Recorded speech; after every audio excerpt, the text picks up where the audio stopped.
за квадратный метр. Друзья, переходим, наверное, к самому интересному слайду.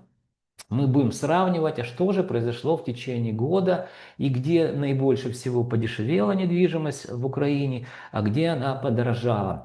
Перед вами карта, сравнительная такая таблица. Здесь мы будем сравнивать, опять же будем по регионам сравнивать март 2025 год с мартом 2026 годом, ну уже в процентном соотношении. Что произошло? Итак, 5 крупных областных городов-центров: Киев, Винница, Житомир, Черкассы, Крапивницкий. Смотрим, что произошло. Наибольше всего, друзья, подорожала недвижимость город Черкассы. Видим на 9,68%. Ну, скорее всего, это, друзья, связано, это такая центральная часть центральной Украины, как масло масляное, да, так и здесь это звучит. И там наиболее, я так предполагаю, спокойно. Вот даже по сводкам, куда что прилетает, здесь достаточно, нет, тоже прилетает, конечно, но здесь гораздо меньше. Возможно, с этим связаны миграционные потоки, нацелились именно город Черкас. И по стоимости, смотрите, она недорогая недвижимость, достаточно бюджетна, соответственно, и аренда тоже бюджетная по отношению с городом, допустим, тем же Киевом. Итак, следующее место, рост 7%, город Крапивницкий, видим, да? Город Крапивницкий показал нам, ну, округлим, 7% роста.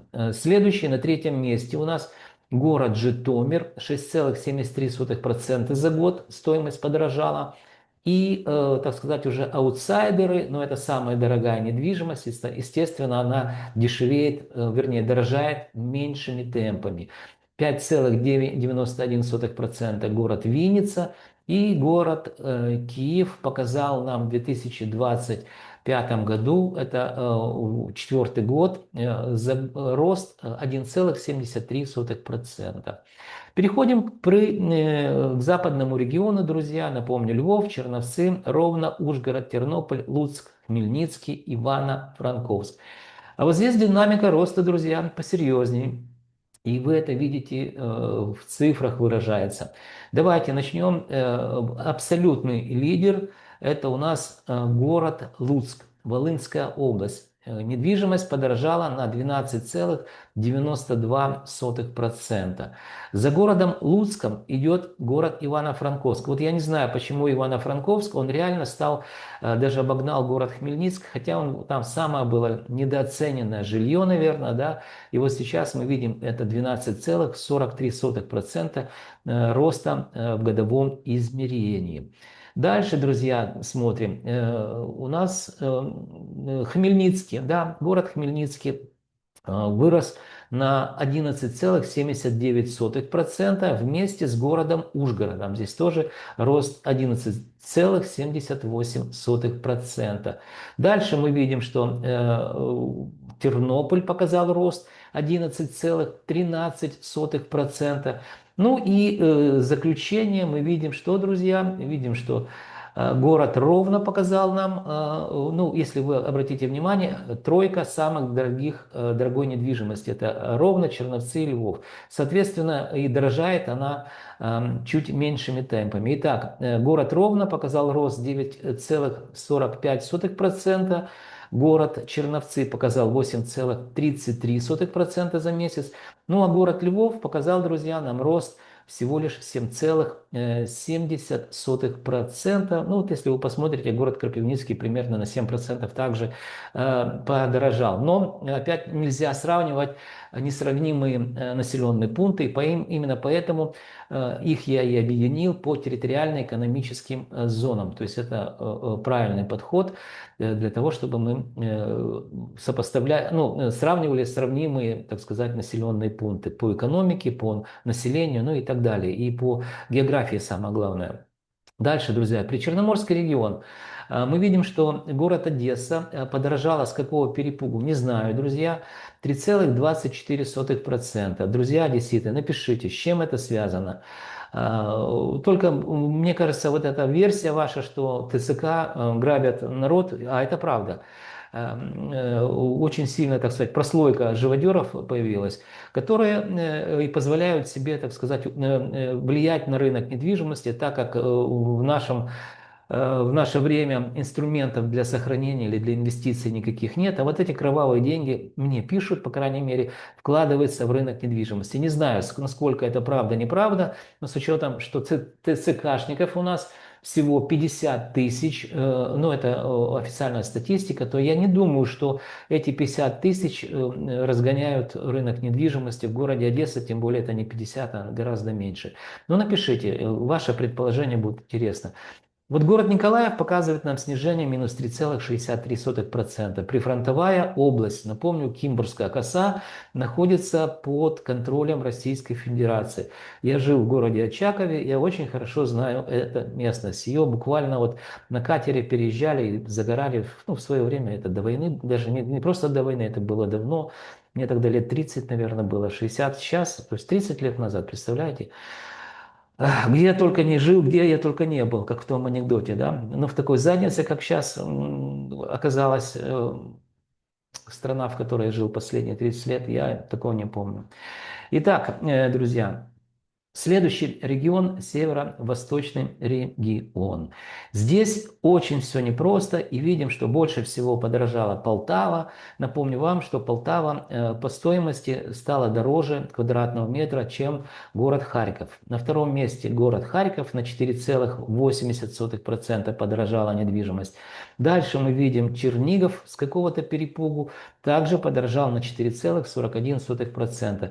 Ну и город Сумы, вот мне кажется, единственный город ведет себя в данном регионе абсолютно адекватно. На территории Сумской области боевые действия и стоимость квадратного метра, что, друзья, снизилась за год минус 0,65%. Хотя Николаевская область, только что говорили, та же самая история, но здесь даже уже 4% практически снижение, а здесь всего лишь 0,65%. Следующий регион, Донецко-Приднепровский регион. Видим здесь рост в городе Днепр 3,02% и снижение также в Запорожской области, от которой под контролем Украины осталось там или 16%, ну что-то возле этого. Кто знает лучше, можете написать, буду ссылаться на вас. Сколько территорий осталось в Запорожской области под контролем Украины. Ну, ссылки на официальные, может, какие-то эти самые есть, хотя вряд ли такие ссылки где-то вы найдете. Но минус 3,63%. Итак, друзья, очень подробно смотрите, как мы прошли по целом по Украине. Давайте подведем итоги, потому что любая работа, тем более исследование, оно требует что? Выводов. Выводы мы сейчас с вами сделаем. Это так тезисно проговорим, тенденции уже понимаем. Итак, опять же, начнем с центрального региона. Друзья, хочу напомнить вам, что город Киев в 2025 году показывал динамику снижения, вернее роста. И уже 3 месяца, январь, февраль, март, показывает динамику снижения. Но здесь мы видим год к году, здесь еще положительная динамика. Я все-таки думаю, что во втором квартале, это первое полугодие, вот в городе Киеве мы увидим снижение, возможно, минус 0,5%, может быть, останется вот это плюс 0,5, но динамика, вот эта затухающая динамика, то есть мы уже не видим роста, мы видим 3 месяца 2026 года, как медленно снижается стоимость квадратного метра. Запомните, Киев, Киевская область.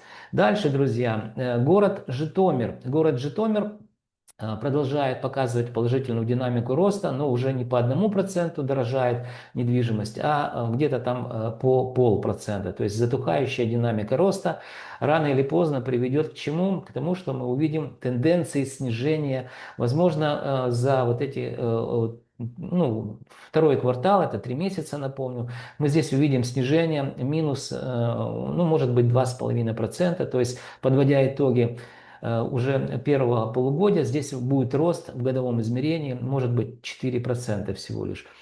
Город Винница, та же самая ситуация, друзья. Предполагаю, что где-то 3% роста будет сравнивать, когда мы будем с вами июнь 2026 года с июнем 2025, то есть за второй квартал или за полугодие первого. Да? Здесь мы увидим динамику снижения по 0,5% тоже каждый месяц. Итак, город Черкассы будет показывать тоже незначительную динамику снижения по 0,5%. Город Крапивницкий не исключение, друзья.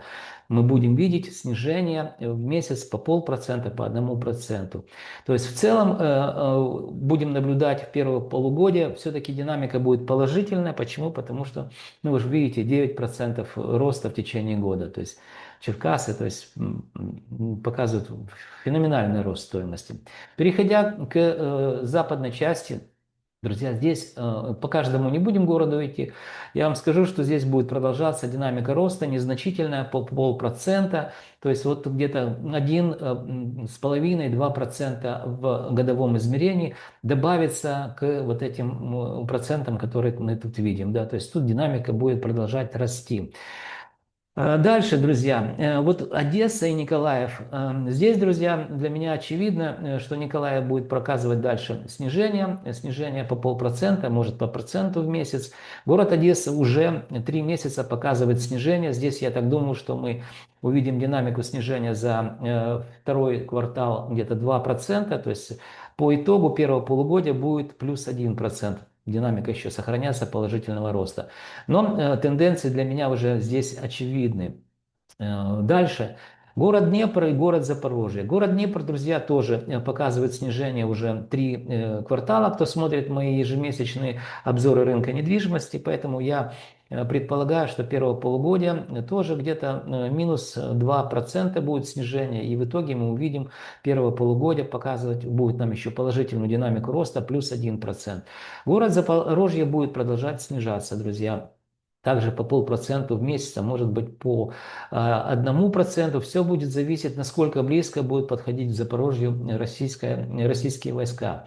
А следующие, друзья, город Харьков уже показывает 3 месяца снижения стоимости квадратного метра. Будем наблюдать динамику снижения еще 3, ну вот этот второй квартал, да. Город Полтава будет продолжать показывать динамику роста, потому что в этот город съезжаются миграционные потоки, сходятся из прифронтовых городов. Город Сумы будет продолжать показывать динамику снижения. Я думаю, что по 0,5%, по проценту в месяц, в зависимости, как будет двигаться линия фронта.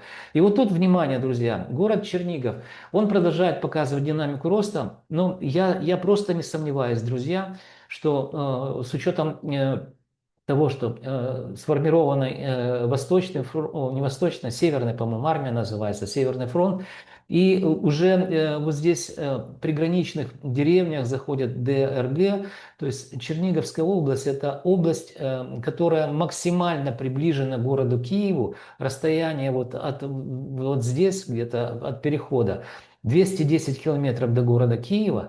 Я просто не сомневаюсь, что вот эта буферная зона, которую в Харьковской области, в Сумской, будет также в Черниговской области, то есть Черниговская область будет подвергаться серьезным, ну, то есть боевым действиям.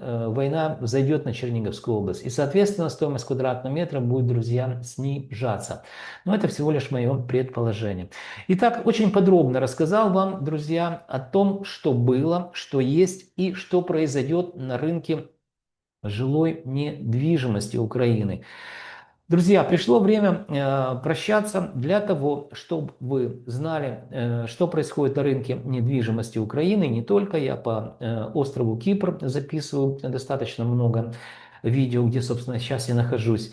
Так вот, друзья, пишите мне вопросы, я отвечу. Подписывайтесь обязательно, это важно очень для того, чтобы данное видео могли смотреть больше людей. Ну, говорят, так работают эти самые алгоритмы YouTube. Не знаю, не проверял, но повторяю то, что говорят все эти говорящие головы, которые называются YouTube-блогерами, да. Ну и что, друзья? Ну, пожалуй, все. Пришло время прощаться. Вы должны помнить, что я ваш скромный слуга и компания Олимп Консалтинг готовим для вас ежемесячные обзоры рынка недвижимости, которые, я надеюсь, станут для вас компасом или же картой в каменных джунглях рынка недвижимости Украины. Друзья, до встречи в следующих моих видеороликах.